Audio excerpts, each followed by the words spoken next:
اعوذ باللہ من الشیطان الرجیم بسم اللہ الرحمن الرحیم السلام علیکم ورحمۃ اللہ وبرکاتہ۔ 25واں سپارہ سورۃ حامیم السجدہ۔ الیہ یرد علم الساعۃ وما تخرج من ثمرات من اکمامها وما تحمل من انثی ولا تدع الا بعلمہ ویوم ینادیہم این شرکائی قالوا آذناک ما منا من شہید۔ اس ساعت کا علم یعنی قیامت کا علم اللہ ہی کی طرف راجع ہوتا ہے۔ وہی اس سارے پھلوں کو جانتا ہے جو اپنے شگوفوں میں سے نکلتے ہیں۔ اسی کو معلوم ہے کہ کون سی مادہ حاملہ ہوئی ہے اور کس نے بچہ جنا ہے۔ پھر جس روز وہ ان لوگوں کو پکارے گا کہ کہاں ہیں میرے وہ شریک، یہ کہیں گے ہم عرض کر چکے ہیں، آج ہم میں سے کوئی اس کی گواہی دینے والا نہیں ہے۔ اس وقت وہ سارے معبود ان سے گم ہو جائیں گے جنہیں یہ اس سے پہلے پکارتے تھے، اور یہ لوگ سمجھ لیں گے کہ ان کے لیے اب کوئی جائے پناہ نہیں ہے۔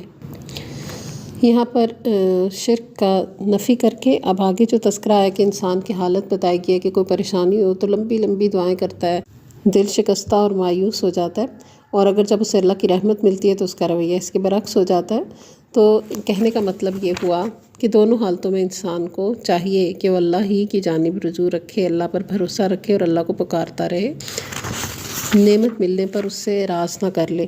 حدیث میں بھی آتا ہے جس کو یہ پسند ہے کہ اللہ تعالیٰ شدت اور غم کے وقت اس کی دعا قبول کرے، اسے چاہیے کہ وہ خوشحالی میں بکثرت دعا کیا کرے۔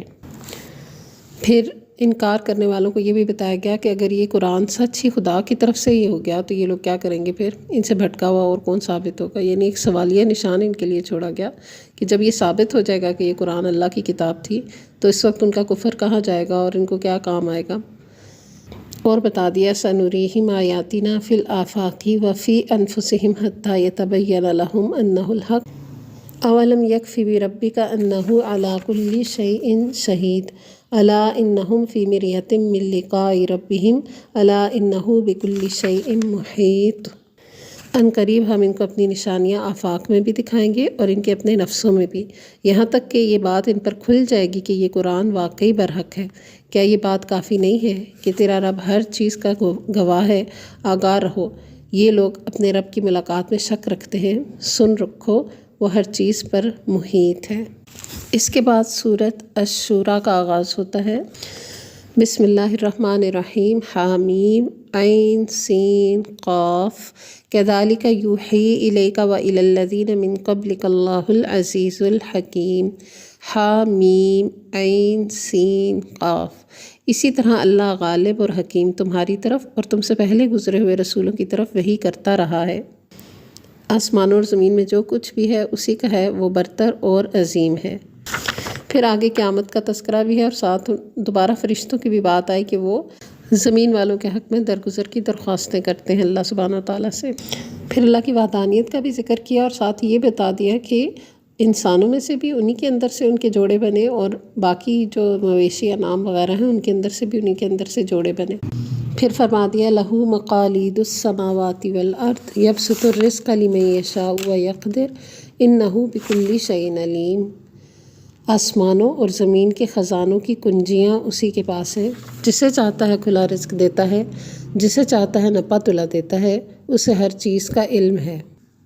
یہ دلائل دے کر یہ بتایا گیا کہ اللہ ہی ولی برحق ہے اور اسی پر توکل کرنا صحیح ہے اور اسی کی طرف رجوع کرنا چاہیے کیونکہ سب کچھ اسی کے ہاتھ میں ہے۔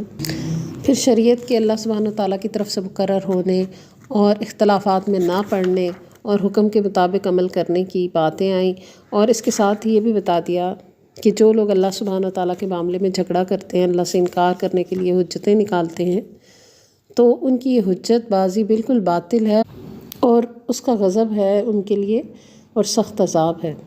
اور پھر قیامت کی بات آگئی کہ تمہیں کیا پتہ ہو سکتا ہے وہ قریب ہی آ لگی ہو، تو یعنی قرب قیامت کی بھی بات کی گئی۔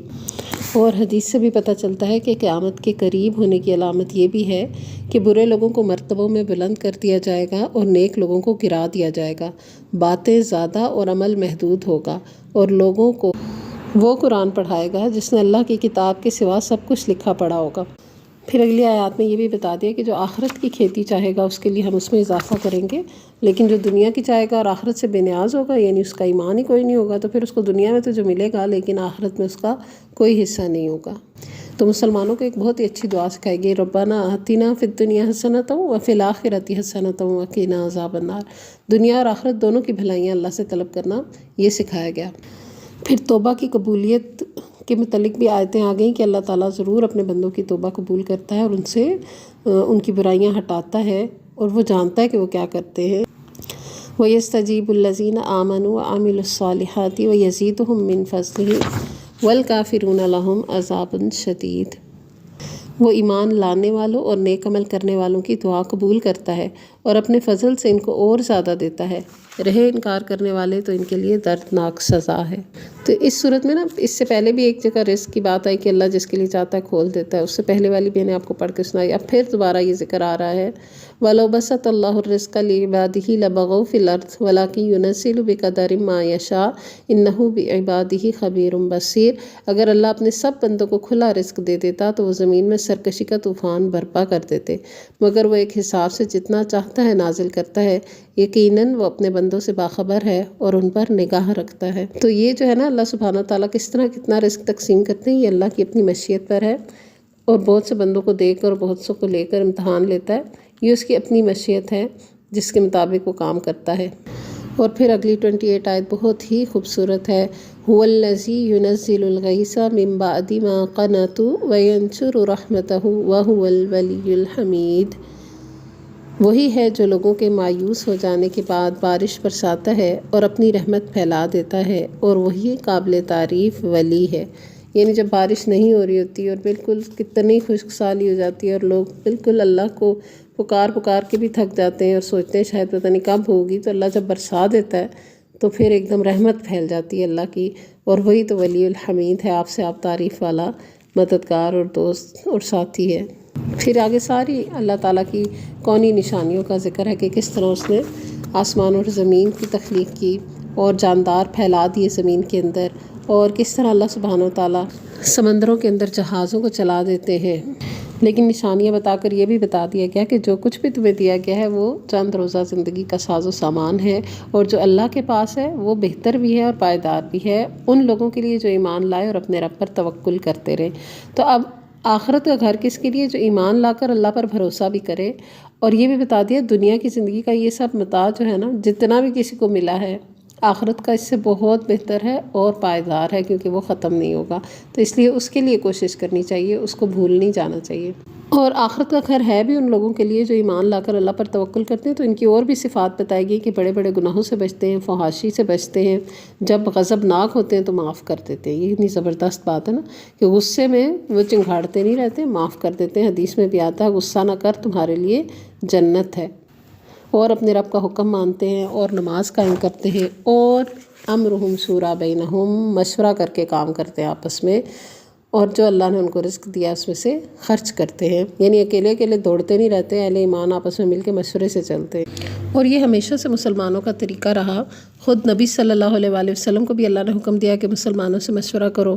سورۃ آل عمران میں ہم نے دیکھا، چنانچہ آپ جنگی معاملات اور دیگر اہم کاموں میں مشاورت کا اہتمام کرتے تھے، جس سے مسلمانوں کی بھی حوصلہ افزائی ہوتی اور معاملے کے مختلف گوشے واضح بھی ہو جاتے۔ اسی طرح حضرت عمر رضی اللہ عنہ جب نیزے کے وار سے زخمی ہو گئے اور زندگی کی امید نہ رہی، تو امر خلافت میں مشاورت کے لیے 6 آدمی نامزد کیے گئے، جن میں حضرت عثمان، علی، طلحہ، زبیر، سعد اور عبد الرحمن بن عوف رضی اللہ عنہم اجمعین شامل تھے۔ اور انہوں نے باہم مشورہ کیا اور لوگوں سے بھی مشاورت کی، جس کے بعد حضرت عثمان رضی اللہ عنہ کو خلافت کے لیے مقرر کیا گیا۔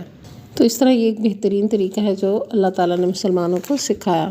اور اہل ایمان کی جو خصوصیات یہاں پہ آئیں کہ جب انہیں کسی زیادتی کا سامنا کرنا پڑتا ہے، کوئی ان کے اوپر ظلم و زیادتی کرتا ہے، تو پھر وہ بھی اس کا مقابلہ کرتے ہیں۔ یعنی وہ ظالموں اور جابروں کے لیے کچھ نرم چارہ بن کے نہیں بیٹھ جاتے۔ ان کی نرم خوئی کی اور عفو و درگزر کی جو عادت ہے وہ کمزوری کی بنا پر نہیں ہے، بلکہ وہ حق کو حق کہنے کا حوصلہ بھی رکھتے ہیں۔ جب غالب ہوتے ہیں تو مغلوب کے قصور معاف کر دیتے ہیں، جب قادر ہوتے ہیں تو بدلہ لینے سے درگزر کر دیتے ہیں، اور جب کسی زبردست یا کمزور آدمی سے کوئی خطا سرزد ہو جائے تو اس سے چشم پوشی کر جاتے ہیں، لیکن جب کوئی طاقتور اپنی طاقت کے زوم میں ان پر دست درازی کرے تو ڈٹ کر کھڑے بھی ہوتے ہیں اور دانت کھٹے بھی کرتے ہیں۔ مومن ظالم سے ڈرتا نہیں ہے اور متکبر کے آگے جھکتا نہیں ہے۔ اس قسم کے لوگوں کے لیے وہ لوہے کا چنا ہوتا ہے جسے چبانے کی کوشش کرنے والا اپنا ہی جبڑا توڑتا ہے۔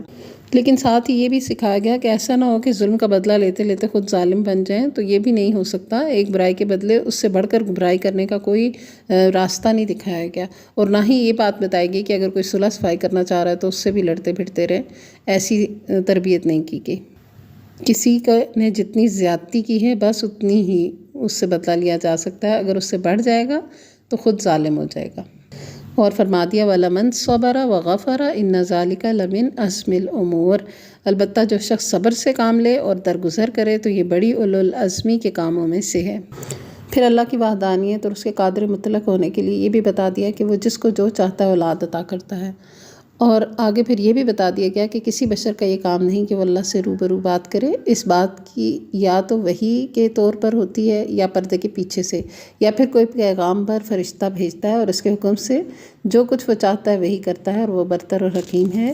اور اسی طرح محمد صلی اللہ علیہ وآلہ وسلم، ہم نے اپنے حکم سے ایک روح تمہاری طرف وحی کی ہے، تمہیں کچھ پتہ نہ تھا کہ کتاب کیا ہوتی ہے اور ایمان کیا ہوتا ہے، مگر اس روح کو ہم نے ایک روشنی بنا دیا جس سے ہم راہ دکھاتے ہیں اپنے بندوں میں سے جسے چاہتے ہیں۔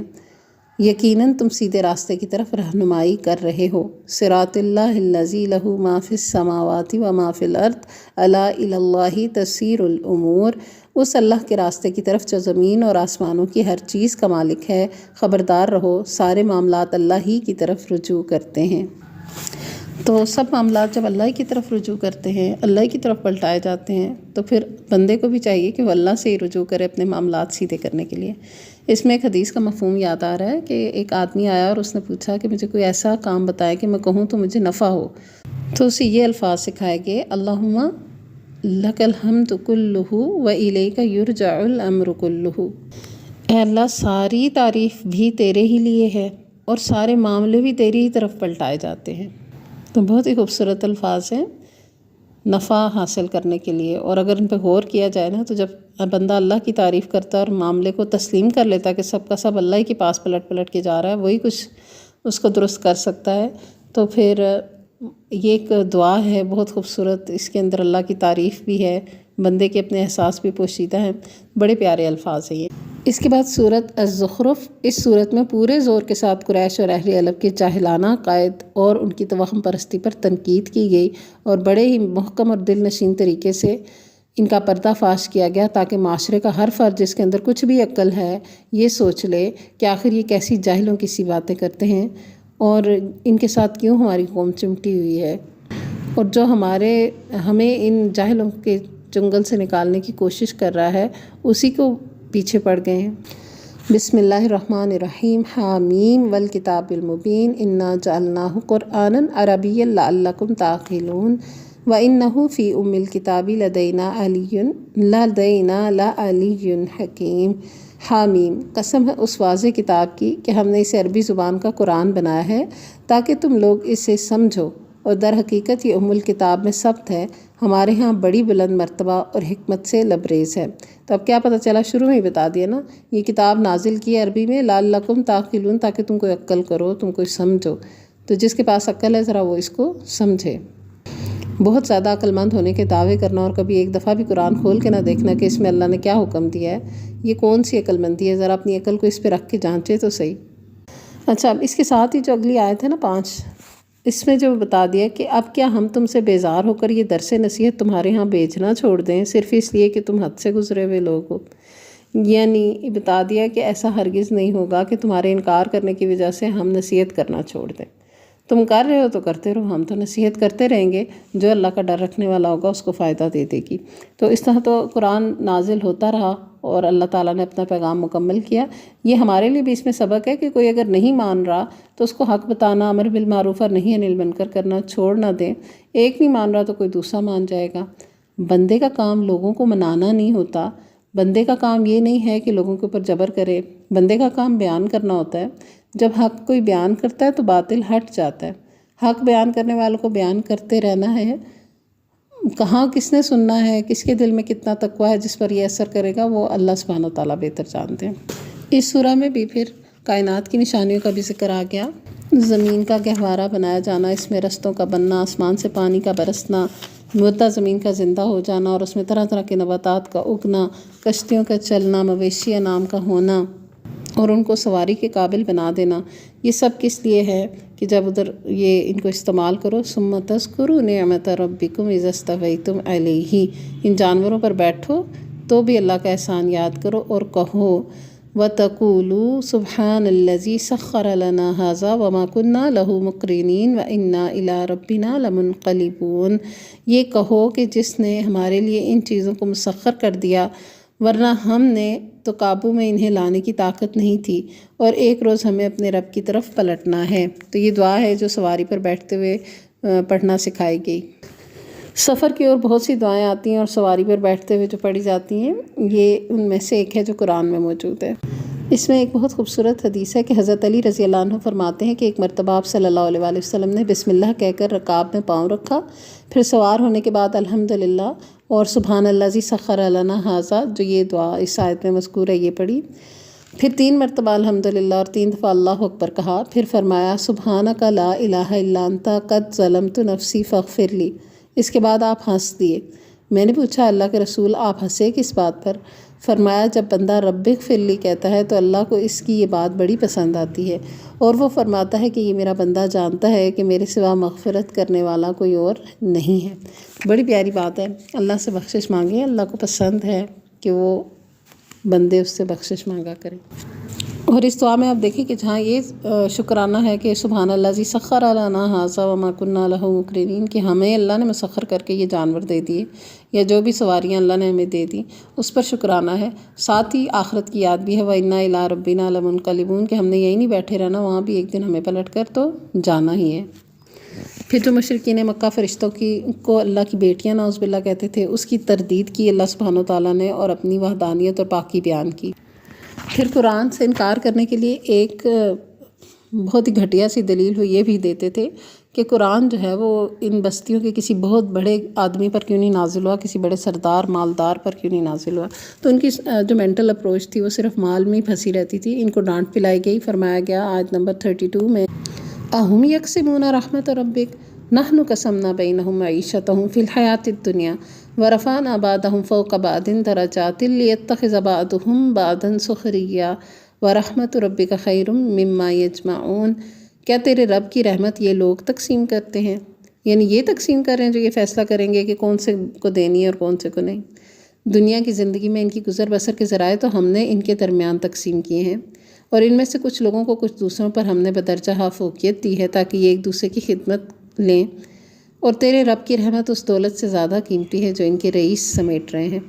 یعنی ان کے پاس تو اپنا ہی جو کچھ ہے، بڑے سے بڑا رئیس بھی ہے جو، تو اس کو بھی تو وہ خود اللہ نے ہی دیا ہوا ہے نا۔ تو ان کو کس نے کہا کہ یہ فیصلہ کریں کہ یہ قرآن کا نزول کس شخص کے اوپر ہونا چاہیے تھا؟ یہ تو اللہ کی رحمت ہے، وہ جس کو چنے گا اس کو دے گا۔ پھر آیت نمبر 36-37 میں ایک اصول بتا دیا وَمَن يَعْشُ عَن ذِكْرِ الرَّحْمَٰنِ نُقَيِّضْ لَهُ شَيْطَانًا فَهُوَ لَهُ قَرِينٌ، جو شخص رحمان کے ذکر سے غفلت برتتا ہے ہم اس پر ایک شیطان مسلط کر دیتے ہیں اور وہ اس کا ساتھی بن جاتا ہے۔ وَإِنَّهُمْ لَيَصُدُّونَهُمْ عَنِ السَّبِيلِ وَيَحْسَبُونَ أَنَّهُمْ مُهْتَدُونَ، یہ شیاطین ایسے لوگوں کو راہ راست پر آنے سے روکتے ہیں اور وہ اپنی جگہ یہ سمجھتے ہیں کہ ہم ٹھیک جا رہے ہیں۔ تو یہ حال ہوتا ہے اللہ تعالیٰ کے ذکر سے منہ موڑنے کا۔ اور خالی یہی نہیں، آخرکار جب یہ شخص ہمارے ہاں پہنچے گا تو اپنے شیطان سے کہے گا کاش میرے اور تیرے درمیان مشرق اور مغرب کی سی دوری ہوتی، تو بدترین ساتھی نکلا، کیونکہ ظاہر ہے وہ ایک ایسا ساتھی ہے جو اس کو جا کے جہنم میں ہی چھوڑے گا۔ پھر اس وقت ان لوگوں سے کہا جائے گا کہ جب تم ظلم کر چکے تو آج یہ بات تمہارے لیے کچھ نفع نہیں ہے کہ تم اور تمہارے شیاطین عذاب میں مشترک ہو۔ تو جس طرح اہل عرب کا خیال تھا کہ نبی صلی اللہ علیہ وآلہ وسلم تو امیر نہیں ہے، کسی امیر کے اوپر قرآن اترنا چاہیے تھا، اسی طرح آگے اب اور تذکرہ آ گیا حضرت موسیٰ علیہ السلام اور فرعون کا دوبارہ سے، اور اس میں جیسے وہ بھی اس قسم کے اعتراضات کرتے تھے، فرعون کا خیال تھا کہ میں خود ہی خدا ہوں نعوذ باللہ، اور وہ اپنی قوم سے کہتا تھا کہ کیا یہ مصر کی بادشاہی میری نہیں ہے، یہ نہریں میری نہیں ہیں، کیا تمہیں نظر نہیں آتا کہ اس سب کا مالک میں ہوں؟ اور پھر ساتھ ہی وہ اپنا ایک تکبر کا اظہار اور کرتا تھا کہ امن خیر من ھذا الذی ھو مہین ولا یکاد یبین، کیا میں بہتر ہوں یا یہ شخص جو ذلیل اور حقیر ہے اور اپنی بات کھول کر بھی بیان نہیں کر سکتا؟ یعنی اپنا مقابلہ حضرت موسیٰ علیہ السلام کے ساتھ اس طرح سے کرنے کی کوشش کرتا تھا، اور مزید لوگوں کو یہ بھی کہتا تھا کہ ان پر اگر یہ پیغمبر ہیں تو ان کے اوپر تو سونے کے کنگن ہونے چاہیے، اترنے چاہیے تھے، فرشتوں کا ایک دستہ ان کے ساتھ ہونا چاہیے تھا، وغیرہ وغیرہ۔ تو یہ بتا دیا کہ جو اہل مکہ آج کہہ رہے ہیں وہ فرعون پہلے کہہ رہا تھا۔ اسی قسم کے حالات ہوتے ہیں ان لوگوں کے جو اللہ کی تکذیب کرتے ہیں اور کفر کرتے ہیں۔ تو پھر اللہ تعالیٰ نے اپنے بندوں کو بچا لیا اور باقیوں کے ساتھ ان کو اپنے غضب میں گھیر لیا۔ تو یہ پھر سارے اگلے پچھلے کافر پھر جہنم میں اکٹھے ہو جائیں گے۔ قیامت کی بات تو کی گئی، لیکن یہ بھی بتا دیا آیت نمبر 67 میں الاخلاء یومئذ بعضهم لبعض عدو الا المتقین، کہ جب وہ دن آئے گا تو متقین کو چھوڑ کر باقی سب دوست ایک دوسرے کے دشمن ہو جائیں گے۔ تو پھر دوستی کس سے ہونی چاہیے؟ متقی لوگوں سے۔ صالحین کا ساتھ پیغمبروں نے بھی مانگا ہے، اور خود بھی یہی پسند کرنا چاہیے، یہی دعا بھی مانگنی چاہیے۔ متقین کا ساتھ ہے تو دنیا کی بھی دوستی آخرت تک جائے گی، ورنہ شر کے ساتھ یہاں پہ جو دوستیاں بنی ہوئی ہیں، جو عام کفر کے اوپر راضی ہیں یا ایک دوسرے کو برائی پر آمادہ کر رہے ہیں دوستی کے نام پہ، تو قیامت کے دن وہ دوستی پھر دشمنی میں بدل جائے گی۔ ویسے تو بعض اوقات دنیا میں ہی وہ دشمنی میں بدل جاتی ہے، لیکن قیامت میں تو لازمی۔ پھر ساتھ ہی بتا دیا گیا کہ اہل جنت اس دن کس طرح مشغول ہوں گے اپنی نعمتوں میں، اپنے پھلوں کے کھانے پینے میں اور اللہ تعالیٰ کی دی ہوئی آسائشوں کو انجوائے کرنے میں، اور دوسری طرف مجرموں کا ٹھکانہ جہنم ہوگا جس میں وہ ہمیشہ رہیں گے اور وہاں چیخ و پکار ہی کر رہے ہوں گے۔ پھر فرمایا وَلَئِن سَأَلْتَهُم مَّن خَلَقَهُمْ لَيَقُولُنَّ اللَّهُ فَأَنَّىٰ يُؤْفَكُونَ، اگر تم ان سے پوچھو کہ انہیں کس نے پیدا کیا ہے تو یہ خود بھی کہیں گے کہ اللہ نے، پھر یہ کہاں سے دھوکہ کھا رہے ہیں۔ تو اہل مکہ اللہ کو مانتے تھے لیکن اللہ کے ساتھ شریک کرتے تھے دیوی دیوتاؤں کو، تو اس سے منع کیا گیا۔ وَقِيلِهِ يَا رَبِّ إِنَّ هَٰؤُلَاءِ قَوْمٌ لَا يُؤْمِنُونَ، قسم ہے رسول صلی اللہ علیہ وآلہ وسلم کے اس قول کی کہ اے رب یہ وہ لوگ ہیں جو مان کر نہیں دیتے۔ فَاصْفَحْ عَنْهُمْ وَقُلْ سَلَامٌ فَسَوْفَ يَعْلَمُونَ، اچھا اے نبی صلی اللہ علیہ وآلہ وسلم ان سے درگزر کرو اور کہہ دو کہ سلام، ان قریب انہیں معلوم ہو جائے گا، یعنی اگنور کرتے ہیں پھر انہیں خود ہی پتہ چل جائے گا کہ ان کا کیا انجام ہوتا ہے۔ یعنی ان کی سخت باتوں، تضحیک و استہزاء پر ان کے لیے بد دعا نہ کرو، نہ ان کو کوئی جواب دو، بس سلام کر کے ان سے الگ ہو جاؤ، یعنی ان کا معاملہ اللہ پہ چھوڑ دو، اللہ خود انہیں بتائے گا، انہیں پتہ لگ جائے گا کہ ان کے ساتھ کیا ہوتا ہے۔ اس کے بعد سورۃ الدخان، بسم اللہ الرحمن الرحیم، حامیم والکتاب المبین، انا انزلناہ فی لیلۃ مبارکۃ انا کنا منذرین، سبحان اللہ۔ حامیم، قسم ہے اس کتاب مبین کی کہ ہم نے اسے ایک بڑی بابرکت رات میں نازل کیا ہے کیونکہ ہم لوگوں کو متنبع کرنے کا ارادہ رکھتے تھے۔ یہ وہ رات تھی جس میں ہر معاملے کا حکیمانہ فیصلہ ہمارے حکم سے صادر کیا جاتا ہے۔ تو یہاں پر جو رات کا ذکر ہے لیلۃ القدر، سبحان اللہ، آج 21ویں شب ہے جب ہم یہ پڑھ رہے ہیں، تو اس رات میں قرآن نازل کرنے کا مطلب بعض مفسرین نے یہ لیا ہے کہ نزول قرآن کا سلسلہ اس رات شروع ہوا، اور بعض مفسرین اس کا مطلب یہ لیتے ہیں کہ اس میں پورا قرآن ام الکتاب سے منتقل کر کے حامل وحی فرشتوں کے حوالے کر دیا گیا، اور پھر مختلف حالات و واقعات کے ساتھ ساتھ وہ 23 سال میں آپ صلی اللہ علیہ وآلہ وسلم پر نازل ہوتا رہا۔ اور یہ ہم پہلے سورۃ البقرہ میں بھی پڑھ چکے ہیں کہ شہر رمضان الذی انزل فیہ القرآن، اور پھر احادیث سے بھی اس بات کی تائید ہوتی ہے کہ رمضان کا آخری عشرہ ہے جس کے اندر کوئی ایک طاق رات ہے جو اتنی مبارک ہے، لیلۃ القدر، اور اسی میں تمام امور کے فیصلے اللہ سبحانہ و تعالیٰ کے حکم سے نازل ہوتے ہیں۔ اور جو کچھ لوگوں کا خیال ہے کہ وہ شعبان کی کوئی شب ہے، نصف شعبان کی رات کو وہ سمجھتے ہیں کہ اس میں تمام فیصلے ہوتے ہیں، تو اس کا حقیقت سے کوئی تعلق نہیں ہے۔ جب قرآن کی نص صریح سے قرآن کا نزول شب قدر میں ثابت ہے تو اس سے 15 شعبان کی رات جسے لوگ شب برات کا نام دیتے ہیں، یہ مراد لینا کسی طرح بھی صحیح نہیں ہے۔ اس سے متعلق اگر کوئی روایت بھی ہے تو وہ ضعیف ہے۔ اس سورہ میں موسیٰ علیہ السلام اور فرعون کا قصہ بھی مختصراً آیا رہنمائی کے لیے، اور ساتھ اہل جہنم کے بارے میں بتایا گیا کہ ان کا جو مہمانی ہوگا وہ زقوم کا درخت ہوگا، تیل کی تلچھٹ ہوگی اور کھولتا ہوا پانی ہوگا، اور عذاب ہی عذاب ہوگا۔ اور اس کے برعکس متقین کے لیے بھی امن کے مقام کی بشارت دی گئی، باغات اور چشموں کی بشارت دی گئی، موٹے اور باریک ریشم کی بشارت دی گئی، آمنے سامنے بیٹھ کر وہ اچھے اعلیٰ لباس پہن کر بیٹھے ہوں گے، اور ان کو حور عین سے زوجناہم بحور عین، ان کو حور عین سے بیاہ دیا جائے گا۔ اور یہ سب اللہ کا فضل ہے، اسے رب کا فضل کہا گیا اور اسی کو بڑی کامیابی کہا گیا، ذالک هو الفوز العظیم۔ پھر فرما دیا آخر میں فَإِنَّمَا يَسَّرْنَاهُ بِلِسَانِكَ لَعَلَّهُمْ يَتَذَكَّرُونَ فَارْتَقِبْ إِنَّهُمْ مُرْتَقِبُونَ۔ اے نبی صلی اللہ علیہ وآلہ وسلم، ہم نے اس کتاب کو تمہاری زبان میں آسان بنا دیا ہے تاکہ یہ لوگ نصیحت حاصل کریں، تم بھی انتظار کرو، یہ بھی منتظر ہیں۔ پھر اس کے بعد سورۃ الجاثیہ، اس کا موضوع توحید و آخرت کے متعلق کفار مکہ کے شبہات اور اعتراضات کا جواب دینا اور اس رویے پر ان کو متنبع کرنا ہے جو انہوں نے قرآن کی دعوت کے مقابلے میں اختیار کر رکھا تھا۔ بسم اللہ الرحمن الرحیم، حامیم تنزیل الکتاب من اللہ العزیز الحکیم۔ حامیم، اس کتاب کا نزول اللہ کی طرف سے ہے جو زبردست اور حکیم ہے۔ کچھ اللہ کی نشانیوں کا ذکر کیا گیا اور کچھ ایسے لوگوں کے بارے میں بتایا گیا کہ جو جھوٹے بد اعمال ہیں اور اللہ کی آیتوں کو جھٹلاتے ہیں، کہ ان کے لیے صرف تباہی ہے، کیونکہ وہ تو اگر اللہ کی آیتیں سمجھ بھی لیں تو اس کا صرف مذاق اڑاتے ہیں۔ یہ بہت ان کے لیے عذاب مہین یعنی رسوا کرنے والا، ذلت والا عذاب ہوگا۔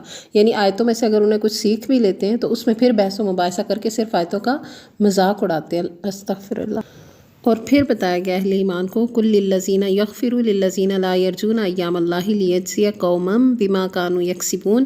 اے نبی صلی اللہ علیہ وآلہ وسلم، ایمان لانے والوں سے کہہ دو کہ جو لوگ اللہ کی طرف سے برے دن آنے کا کوئی اندیشہ نہیں رکھتے، یعنی ڈھیٹ بن گئے ہیں اور کفر پر اڑ گئے ہیں، ان کی حرکتوں پر درگزر سے کام لیں تاکہ اللہ خود ایک گروہ کو اس کی کمائی کا بدلہ دے۔ جو کوئی نیک عمل کرے گا اپنے لیے کرے گا، اور جو برائی کمائے گا اس کا خمیازہ بھی خود ہی بھگتے گا۔ اور یہاں یہ فیصلہ بھی آیت 21 میں سنا دیا گیا کہ برے برے کاموں کا ارتکاب کرنے والے اس خوش فہمی میں نہ بیٹھے رہیں کہ اللہ تعالیٰ ان کو اہل ایمان اور عمل صالح کرنے والوں کی برابر کر دے گا، ایسا کبھی نہیں ہو سکتا۔ پھر آخر میں قیامت کا تذکرہ بھی کر دیا گیا اور اللہ تعالیٰ کے بارے میں تعریف آ گئی آخری آیات میں فَلِلَّهِ الْحَمْدُ رَبِّ السَّمَاوَاتِ وَرَبِّ الْأَرْضِ رَبِّ الْعَالَمِينَ وَلَهُ الْكِبْرِيَاءُ فِي السَّمَاوَاتِ وَالْأَرْضِ وَهُوَ الْعَزِيزُ الْحَكِيمُ۔ بس تعریف ہے اللہ ہی کے لیے جو آسمانوں اور زمین کا مالک ہے اور سارے جہان والوں کا پروردگار ہے۔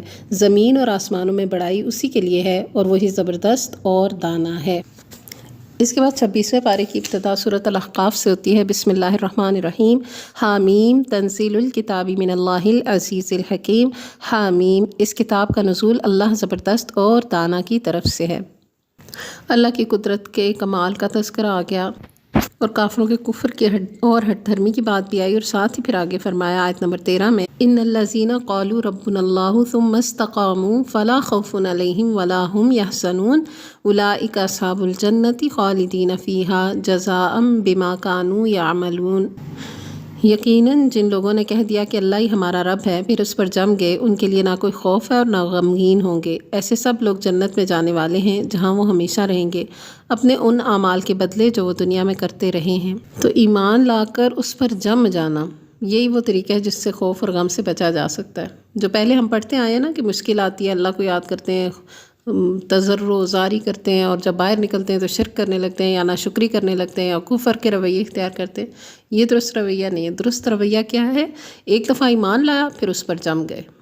پھر آگے والدین کے ساتھ حسن سلوک کی ترغیب دی گئی، خصوصاً ماں کے ساتھ۔ اور ایک زبردست دعا یہاں پہ کوٹ ہوئی قال ربی اوزینی ان اشکر نعمتک التی انعمت علی وعلی والدی وان اعمل صالحا ترضاہ واصلح لی فی ذریتی انی تبت الیک وانی من المسلمین۔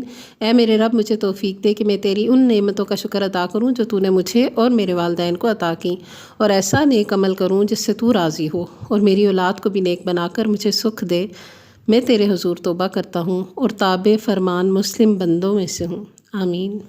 تو یہ والدین کے نیک اور فرما بردار بچوں کی دعائیں بھی ایسی ہوتی ہیں پھر، اور دوسری طرف ایسے لوگ جن کے والدین ان کو نیک عمل اور ایمان کی تعلیم دیں لیکن وہ اس بات پر چڑھیں اور ہر وقت والدین کو کوستے رہیں، تو ان کے لیے وعید ہے۔ اور پھر یہ بھی بتا دیا آیت 19 میں وَلِكُلٍّ دَرَجَاتٌ مِّمَّا عَمِلُوا وَلِيُوَفِّيَهُمْ أَعْمَالَهُمْ وَهُمْ لَا يُظْلَمُونَ۔ ہر ایک کے درجے ان کے اعمال کے لحاظ سے ہیں تاکہ اللہ ان کے لیے ان کے کیے کا پورا پورا بدلہ ان کو دے۔ پھر اس صورت میں جو سب سے خاص بات ہے کہ آیت نمبر 29 میں جنوں کے ایمان لانے کی جو واقعہ ہے وہ بتایا جا رہا ہے کہ انہوں نے قرآن سنا، اس پر ایمان لائے اور پھر آگے جا کر اپنی قوم کو بھی ایمان لانے کی تبلیغ کی۔ اور یہ واقعہ جو ہے وہ بطن نخلہ میں پیش آیا، جب کہ آپ صلی اللہ علیہ وآلہ وسلم طائف والوں کو تبلیغ کر کے ان کے برے رویے کی وجہ سے مایوس ہو کر جا رہے تھے مکہ معظمہ کی طرف، تو راستے میں آپ نے نخلہ میں قیام کیا۔ وہاں عشاء یا فجر یا تہجد کی نماز میں سے کوئی ایک نماز تھی جس میں آپ نے قرآن کریم کی تلاوت کی کہ جنوں کے ایک گروہ کا ادھر سے گزر ہوا اور وہ آپ کی قرات سننے کے لیے ٹھہر گئے۔ اس کے ساتھ تمام روایات اس بات پر بھی متفق ہیں کہ اس موقع پر جن آپ صلی اللہ علیہ وآلہ وسلم کے سامنے نہیں آئے تھے، نہ آپ نے ان کی آمد کو محسوس فرمایا تھا، بلکہ بعد میں اللہ تعالیٰ نے وحی کے ذریعے سے آپ کو ان کے آنے اور قرآن سننے کی خبر دی تھی۔ اور بعض دیگر روایات سے معلوم ہوتا ہے کہ اس کے بعد آپ جنوں کی دعوت پر ان کے ہاں بھی تشریف لے گئے تھے اور انہیں جا کر اللہ کا پیغام سنایا، اور متعدد مرتبہ جنوں کا وفد آپ کی خدمت میں بھی حاضر ہوا تھا۔ تو پھر وہی بات آگئی کہ حق بیان کرنے والے کا کام حق بیان کرنا ہے، یہ اللہ بہتر جانتا ہے کہ اس حق پر ایمان کون لے آئے گا۔ طائف والے اس وقت ایمان نہیں لائے تھے، لیکن رستے سے گزرتے ہوئے جن ایمان لے آئے۔ پھر آخری آیات میں فرمایا فَاصْبِرْ كَمَا صَبَرَ أُولُو الْعَزْمِ مِنَ الرُّسُلِ وَلَا تَسْتَعْجِل لَّهُمْ كَأَنَّهُمْ يَوْمَ يَرَوْنَ مَا يُوعَدُونَ لَمْ يَلْبَثُوا إِلَّا سَاعَةً مِّن نَّهَارٍ بَلَاغٌ فَهَلْ يُهْلَكُ إِلَّا الْقَوْمُ الْفَاسِقُونَ۔ بس ہے نبی صلی اللہ علیہ وآلہ وسلم، صبر کرو جس طرح اولو العزم رسولوں نے صبر کیا، اور ان کے معاملے میں جلدی نہ کرو۔ جس روز یہ لوگ اس چیز کو دیکھ لیں گے جس کا انہیں خوف دلایا جا رہا ہے، تو انہیں یوں معلوم ہوگا کہ جیسے دنیا میں دن کی ایک گھڑی بھر سے زیادہ نہیں رہے تھے۔ بات پہنچا دی گئی، اب کیا نافرمان لوگوں کے سوا اور کوئی ہلاک ہوگا؟ یعنی ہلاکت تو نافرمانوں کے لیے ہے، اہل ایمان کو تو اللہ خود بچا لیا کرتا ہے۔ اس کے بعد سورہ محمد صلی اللہ علیہ وآلہ وسلم۔ بسم اللہ الرحمن الرحیم۔ الذین کفروا وصدوا عن سبیل اللہ اضل اعمالہم، جن لوگوں نے کفر کیا اور اللہ کے راستے سے روکا، اللہ نے ان کے اعمال کو ضائع کر دیا۔ اور جو لوگ ایمان لائے اور انہوں نے نیک عمل کیے اور اس چیز کو مان لیا جو محمد صلی اللہ علیہ وآلہ وسلم پر نازل ہوئی ہے، اور ہے وہ سراسر حق ان کے رب کی طرف سے، اللہ نے ان کی برائیاں ان سے دور کر دیں اور ان کا حال درست کر دیا۔ اور اس کی وجہ بھی بتائی گئی کہ یہ کافروں نے تو باطل کی پیروی کی تھی اور ایمان لانے والوں نے چونکہ حق کی پیروی کی، اس سے پھر اللہ نے بھی ان کے ساتھ اچھا معاملہ کیا۔ پھر کچھ جنگ کے قاعدے بتائے گئے کہ جب مٹ بھیڑ ہو تو جنگ قوت کے ساتھ کرو، اور قید کے متعلق اور فدیے کے متعلق بھی احکامات دیے۔ اچھا، اس صورت کا ایک نام سورۃ القتال بھی ہے۔ پھر آیت نمبر 7 میں بتا دیا گیا یا ایھا الذین آمنوا ان تنصروا اللہ ینصرکم ویثبت اقدامکم، اے لوگوں جو ایمان لائے ہو، اگر تم اللہ کی مدد کرو گے تو وہ تمہاری مدد کرے گا اور تمہارے قدم مضبوط جما دے گا۔ یعنی جو بھی اللہ کے کام میں لگ جاتا ہے، اللہ کے دین کی مدد کرتا ہے، تو پھر اللہ اس کی مدد کر کے اس کے قدم جما دیتا ہے، اسے مضبوطی عطا کرتا ہے۔ اس کے بعد اہل تقویٰ کو جنت جب ملے گی تو اس جنت میں جس کا وعدہ اللہ نے کیا، اس میں کس کس طرح کی نہریں ہیں ان کا ذکر کیا گیا۔ ایک تو فرمایا کہ انہار من ماء غیر آسن، ایسی نہریں ہوں گی کہ نتھرے ہوئے پانی کی، صاف ستھری۔ وانہار من لبن لم یتغیر طعمہ، ایسی نہریں بھی ہوں گی جو دودھ کی ہوں گی جس کے مزے میں ذرا فرق نہیں آئے گا، یعنی اس کا مزہ خراب نہیں ہوگا۔ وانہار من خمر لذۃ للشاربین، اور شراب کی جو پینے والوں کے لیے لذیذ ہوں گی۔ وانہار من عسل مصفی، اور صاف شفاف شہد کی نہریں ہوں گی، اور بہت سے پھل اور طرح طرح کی چیزیں۔ تو پھر یہ بھی بتا دیا گیا، پوچھا گیا بلکہ کہ یہ بہتر ہے یا وہ جو ہمیشہ آگ میں پڑا رہے گا۔ تو آج فیصلہ کر لیں کہ پھر کس راستے پر چلنا ہے۔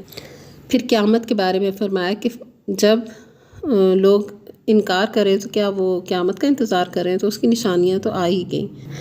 اور آیت نمبر 19 میں ایک بات کہی گئی ہے فَاعْلَمْ أَنَّهُ لَا إِلَٰهَ إِلَّا اللَّهُ وَاسْتَغْفِرْ لِذَنبِكَ وَلِلْمُؤْمِنِينَ وَالْمُؤْمِنَاتِ وَاللَّهُ يَعْلَمُ مُتَقَلَّبَكُمْ وَمَثْوَاكُمْ۔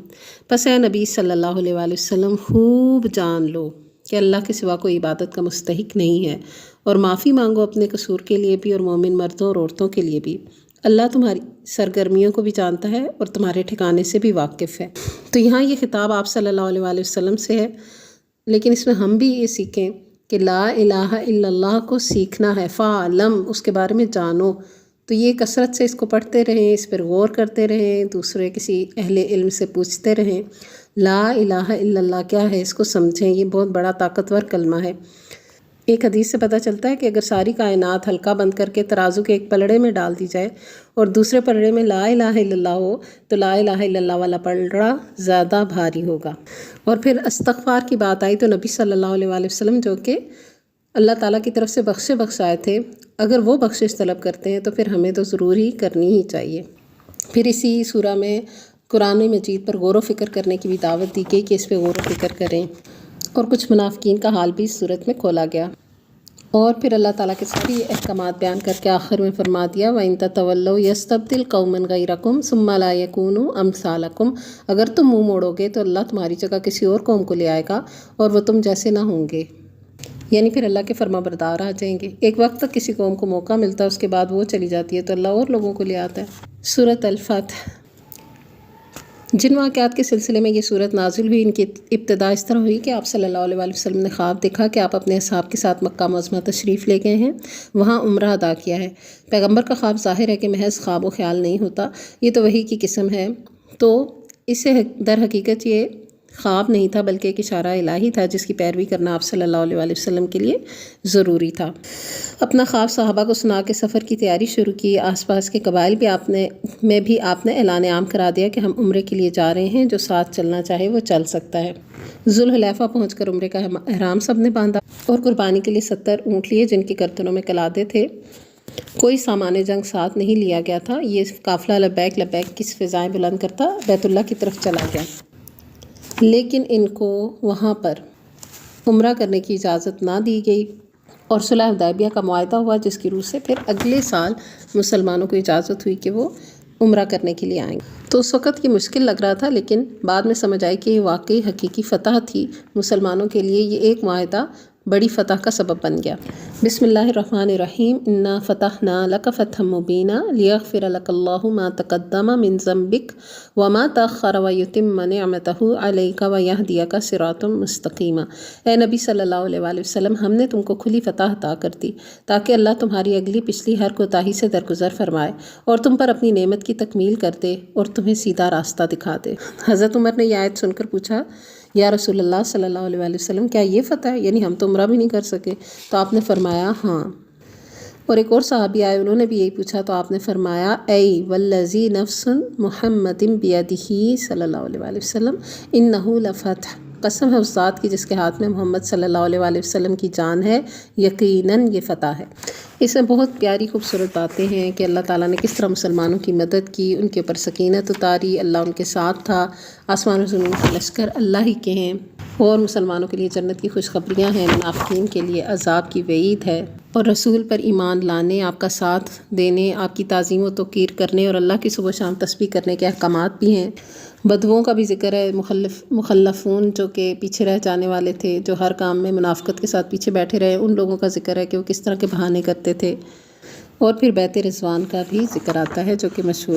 اور سورہ کے آخر میں آیت 27 میں بتا دیا کہ یقیناً اللہ نے اپنے رسول کو سچا خواب دکھایا تھا، اور یقیناً انشاءاللہ تم ضرور مسجد حرام میں داخل ہوگے، جیسا کہ مسلمان پھر اگلے سال مسجد حرام میں داخل ہوئے بھی۔ آخری آیت میں فرما دیا محمد الرسول اللہ صلی اللہ علیہ وآلہ وسلم۔ اچھا، یہاں آپ صلی اللہ علیہ وآلہ وسلم کا نام لے کر آیت کی جو ہے نا ابتدا ہو رہی ہے، تو آپ دیکھیں اسی صورت کے اندر جس صلح حدیبیہ کا ذکر ہے، جب اس کا معاہدہ لکھا جا رہا تو محمد صلی اللہ علیہ وآلہ وسلم کے ساتھ رسول اللہ کا لفظ آیا تھا، اور جو کفار مکہ، جو قریش مکہ تھے، وہ یہ ماننے کو تیار نہیں تھے، اور انہوں نے معاہدے پر سے وہ رسول اللہ کا لفظ کہ یہ اللہ کے رسول ہیں یہ ہٹوا دیا تھا۔ تو انہوں نے اپنے پاس سے بڑی وہ دانش مندی کا مظاہرہ کر کے وہاں تو لفظ ہٹوا دیا، لیکن تا قیامت اللہ نے اپنے رسول کا یہ سٹیٹس کہ محمد رسول اللہ ہیں صلی اللہ علیہ وآلہ وسلم، وہ یہ قرآن کے اندر محفوظ کر دیا اسی صورت کی آیت پہ، محمد الرسول اللہ۔ وہ ہٹاتے ہیں تو ہٹائیں، یہاں قیامت تک کے لیے یہ لکھا گیا، اب یہ کوئی نہیں مٹا سکتا۔ محمد صلی اللہ علیہ وآلہ وسلم اللہ کے رسول ہیں۔ والذین معہ اشداء علی الکفار رحماء بینہم تراہم رکعا سجدا یبتغون فضلا من اللہ ورضوانا سیماہم فی وجوہہم من اثر السجود ذلک مثلہم فی التوراۃ ومثلہم فی الانجیل کزرع اخرج شطأہ فآزرہ فاستغلظ فاستوى علی سوقہ یعجب الزراع لیغیظ بہم الکفار وعد اللہ الذین آمنوا وعملوا الصالحات منہم مغفرۃ واجرا عظیما۔ محمد صلی اللہ علیہ وآلہ وسلم اللہ کے رسول ہیں، اور جو لوگ ان کے ساتھ ہیں وہ کفار پر سخت اور آپس میں رحیم ہیں، یعنی صحابہ۔ تم جب دیکھو گے انہیں رکوع و سجود اور اللہ کے فضل اور اس کی خوشنودی کی طلب میں مشغول پاؤ گے۔ سجود کے اثرات ان کے چہروں پر ہیں جن سے وہ الگ پہچانے جاتے ہیں۔ یہ ہے ان کی صفت تورات میں، اور انجیل میں ان کی مثال یوں دی گئی ہے کہ گویا ایک کھیتی ہے جس نے پہلے کونپل نکالی، پھر اس کو تقویت دی، پھر وہ گدرائی، پھر اپنے تنے پر کھڑی ہوگی۔ کاشت کرنے والوں کو وہ خوش کرتی ہے تاکہ کفار ان کے پھلنے پھولنے پر جلیں۔ اس گروہ کے لوگ جو ایمان لائے ہیں اور جنہوں نے نیک عمل کیے ہیں، اللہ نے ان سے مغفرت اور بڑے اجر کا وعدہ فرمایا ہے۔ سورۃ الحجرات، جس میں کثیر احکامات ہیں چھوٹی سی سورت کے اندر، اور اس سورت کا موضوع ہی مسلمانوں کو آداب کی تعلیم دینا ہے جو اہل ایمان کے شایان شان ہیں۔ بسم اللہ الرحمن الرحیم۔ یا ایھا الذین آمنوا لا تقدموا بین یدی اللہ ورسولہ واتقوا اللہ ان اللہ سمیع علیم۔ اے لوگو جو ایمان لائے ہو، اللہ اور اس کے رسول کے آگے پیش قدمی نہ کرو اور اللہ سے ڈرو، اللہ سب کچھ سننے اور جاننے والا ہے۔ یعنی اپنی رائے اور سمجھ سے دین کے معاملے میں اپنے فیصلے نہ کرتے رہو، بلکہ اللہ اور اس کے رسول کی اطاعت کرو۔ اپنی طرف سے دین میں اضافہ یا بدعت نہ کرو، ان سے آگے نہ بڑھو، جو ان کا حکم ہے بس اس کی اطاعت کرو۔ پھر یہ بھی حکم دیا گیا کہ رسول کی آواز سے بڑھ کر اپنی آواز اونچی نہ کرو، کہیں تمہارے اعمال ہی نہ ضائع ہو جائیں اور تمہیں پتہ بھی نہ چلے، صلی اللہ علیہ وسلم۔ اور یہاں مراد یہ ہے کہ آپ کی مجلس میں آپ سے اونچا بڑھ کر بولنا منع تھا، اور ویسے بھی آپ صلی اللہ علیہ وسلم کی بات بعد میں بھی سنی جائے تو اس سے بڑھ کر اپنی بات بیان کرنے کی اجازت نہیں ہے۔ اور جب بھی بعد میں بھی جب آپ صلی اللہ علیہ وسلم کی بات کا زمانہ ہے تو اس میں بھی جب آپ کی حدیث بیان ہو رہی ہوں یا آپ کا کوئی حکم سنایا جا رہا ہو، آپ کا تذکرہ ہو رہا ہو، تو اس میں ادب آداب کو ملحوظ رکھنا چاہیے، آوازیں بلند نہیں کرنی چاہیے۔ پھر یہ بھی بتا دیا گیا، یہ بھی ایک ادب سکھایا گیا کہ اگر کوئی فاسق فسق کے بارے میں مشہور ہے، یا کوئی شخص جس کا ایمان اچھا مشہور نہیں ہے اور وہ کوئی خبریں لے کے آتا ہے ادھر ادھر سے، تو اس کی خبروں کے پیچھے نہ دوڑ پڑا کرو، بلکہ پہلے تحقیق کر لیا کرو، کیونکہ جس کا اپنا ایمان ہی پختہ نہیں ہے، اس کی سنی سنائی بات آگے تم تک پہنچے اور تم کوئی سٹیپ لے لو تو بعد میں ہو سکتا ہے تمہیں ہی پشیمانی ہو۔ تو اس لیے پہلے سے سکھا دیا گیا کہ پہلے تحقیق کرو۔ اور مومنین کے درمیان صلح صفائی کرانے کو بہت اچھا عمل بتایا گیا، کیونکہ یہ بھی بتایا گیا کہ مسلمان آپس میں بھائی بھائی ہیں، مومن آپس میں بھائی بھائی ہیں، تو ان کے لیے اخوت ہونی چاہیے، آپس میں بھائی چارہ ہونا چاہیے، نہ کہ دشمنی۔ پھر بہت اہم یہ بات بھی بتائی گئی کہ کوئی قوم کسی دوسری قوم کا مذاق نہ اڑائے، ہو سکتا ہے کہ وہ ان سے بہتر ہو، اور کوئی عورت کسی دوسری عورت کا مذاق نہ اڑائے، ہو سکتا ہے کہ وہ ان سے بہتر ہو۔ تو دوسروں کا مذاق اڑانا چیپ رویہ ہے، اسلام اس کی کبھی بھی تربیت نہیں کرتا۔ اور برے القاب سے دوسروں کو بلانا، طعن و تشنیع کرنا، یہ سب بھی برائی گنی گئی۔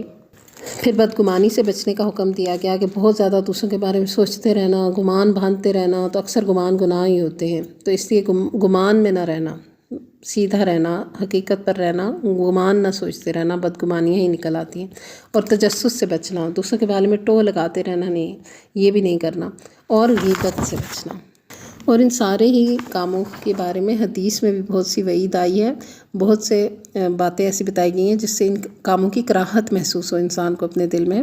پھر یہ بتا دیا کہ انسانوں کے عزت دار ہونے کا معیار کیا ہے، نہ کوئی خاندان، نہ کوئی قبیلے، نہ کچھ اور، بلکہ اللہ کے نزدیک سب سے زیادہ باعزت وہ ہے جو سب سے زیادہ تقویٰ والا ہے۔ تو جب تقویٰ کو جانچ ہی صرف اللہ سکتا ہے، تو اس کو پرکھنا اور اس کا جو میجرمنٹ کرنا اللہ کا کام ہے، اور وہ کوئی دوسرا کسی کا جانچ ہی نہیں سکتا، تو پھر یہ بھی کوئی نہیں اندازہ لگا سکتا کہ زیادہ باعزت کون ہے۔ تو ایک دوسرے کا ادب، احترام، تمیز، یہ سب ضروری ہے معاشرے کے اندر، اور اللہ کے نزدیک باعزت زیادہ وہی ہے جو زیادہ تقویٰ والا ہے، تو پھر تقویٰ پہ محنت کرو۔ اور پھر بدوؤں کے متعلق بتایا گیا کہ وہ ایمان لا کر جس قسم کے تھوڑے سے اکڑ کا مظاہرہ کرتے تھے، تو انہیں بتایا گیا تم ایمان نہیں بلکہ اسلام لائے ہو، یعنی کہ اگر کوئی شخص ابھی ایمان والے اعمال نہیں کر رہا، صرف کلمہ پڑھ کے اسلام میں داخل ہوا ہے، تو وہ اسلام لایا ہے۔ اب وہ اپنی تربیت کرے، اسلام کے اصول اور اخلاق سیکھے، اس پر عمل کرے، تو پھر وہ کہا جائے گا کہ مومن ہے۔ اور یہ بھی سکھا دیا گیا کہ اسلام لانے کا احسان اللہ نے ہم پر کیا، ہم نے اللہ کے اوپر نہیں کیا۔ کسی شخص نے جو اسلام قبول کرے تو یہ اس نے اللہ کے اوپر احسان نہیں کیا کہ وہ اسلام لایا ہے، بلکہ اللہ نے اس پر احسان کیا ہے کہ اسے اسلام لانے کی توفیق بخشی ہے۔ ان اللہ یعلم غیب السماوات والارض واللہ بصیر بما تعملون۔ اللہ زمین اور آسمانوں کی ہر پوشیدہ چیز کا علم رکھتا ہے، اور جو کچھ تم کرتے ہو وہ سب اس کی نگاہ میں ہے۔ سورہ قاف۔ معتبر روایات سے معلوم ہوتا ہے کہ آپ صلی اللہ علیہ وسلم اکثر عیدین کی نمازوں میں اس سورت کی تلاوت کیا کرتے تھے۔ بسم اللہ الرحمن الرحیم۔ قاف والقرآن المجید۔ قاف قسم ہے قرآن مجید کی، بلکہ ان لوگوں کو تعجب اس بات پر ہوا ہے کہ ایک خبردار کرنے والا خود انہی میں سے ان کے پاس آ گیا۔ تو یہاں پر قرآن کی قسم کھا کر آپ صلی اللہ علیہ وسلم کی رسالت کی بات کی گئی، پھر آگے ان لوگوں کا ذکر آیا کہ جنہوں نے اس پر تعجب کیا اور انکار کیا وغیرہ، پھر کچھ کائنات کی نشانیوں کا ذکر کر کے سمجھایا گیا۔ پھر یہ بھی بتایا گیا کہ اس سے پچھلی قوم نوح اور قوم سمود، اصحاب الرس وغیرہ، پھر عاد اور فرعون اور اخوان لوط وغیرہ اور دیگر اقوام جنہوں نے انکار کیا تھا ان کا کیا حال ہوا، تو اس سے بھی تھوڑی عقل حاصل کریں۔ اس کے بعد آیت نمبر 16-17 سے ہم یہ دیکھتے ہیں کہ جو مضمون قیامت کے نزدیک کا بتایا گیا، کہ پہلے تو یہ بتا دیا گیا کہ ہم نے انسان کو پیدا کیا اور اس کے دل میں ابھرنے والے وسوسوں تک کو ہم جانتے ہیں، اور ہم اس کی رگِ گردن سے بھی زیادہ اس کے قریب ہیں، یعنی انسان کو جو خیال بھی گزرتا ہے اللہ سبحانہ وتعالیٰ اس کے بارے میں جانتے ہیں۔ تو جب جانتے ہیں تو پھر اِذْ يَتَلَقَّى الْمُتَلَقِّيَانِ عَنِ الْيَمِينِ وَعَنِ الشِّمَالِ قَعِيدٌ، اور ہمارے اس براہ راست ان کے علاوہ دو کاتب اس کے دائیں اور بائیں بیٹھے ہر چیز لکھ رہے ہیں۔ جو بھی ہوتا ہے نا فوراً تیزی سے لکھ لیتے ہیں، یعنی اللہ کو تو علم ہے ہی، لیکن ثبوت کے طور پہ دائیں بائیں فرشتے بھی موجود ہیں جو کہ ہر عمل کو لکھتے ہی چلے جاتے ہیں، اور کوئی لفظ بھی زبان سے نہیں نکلتا بلکہ وہ تیز ہوشیار لکھنے والا لکھ لیتا ہے۔ اور پھر آگے بتایا گیا کہ جب پھر موت کا وقت آئے گا تو پھر اس کے سارے اعمال اس کے سامنے پھر پیش کر دیے جائیں گے۔ آیت نمبر 37 میں بتایا کہ یہ ساری باتیں جو اللہ سبحانہ وتعالیٰ نے کی ہیں، اِنَّ فِي ذَلِكَ لَذِكْرَىٰ لِمَنْ كَانَ لَهُ قَلْبٌ أَوْ أَلْقَى السَّمْعَ وَهُوَ شَهِيدٌ، کہ یہ جو قوموں کی ساری تاریخ بتا رہے ہیں، اس میں عبرت کا سبق ہے ہر اس شخص کے لیے جو دل رکھتا ہو یا جو توجہ سے بات کو سنے اور وہ گواہ بھی ہو، حاضر بھی ہو، ایبسنٹ مائنڈڈ نہ ہو۔ اور آخری آیت میں بتا دیا نحن اعلم بما یقولون وما انت علیہم بجبار فذکر بالقرآن من یخاف وعید۔ اے نبی صلی اللہ علیہ وآلہ وسلم، جو باتیں یہ لوگ بنا رہے ہیں انہیں ہم خوب جانتے ہیں، اور تمہارا کام ان سے جبراً بات منوانا نہیں ہے، بس تم اس قرآن کے ذریعے سے ہر اس شخص کو نصیحت کرو جو میری تنبیہ سے ڈرے۔ یہاں پر ہم اپنا پارہ مکمل کرتے ہیں۔ سورۃ الذاریات کا کچھ اور پورشن اس پارے میں رہتا ہے، وہ کل ہم اگلے پارے کے ساتھ ہی دیکھیں گے۔ وآخر دعوانا ان الحمد للہ رب العالمین، سبحانک اللہم وبحمدک، نشہد ان لا الہ الا انت، نستغفرک ونتوب الیک۔ السلام علیکم ورحمۃ اللہ وبرکاتہ۔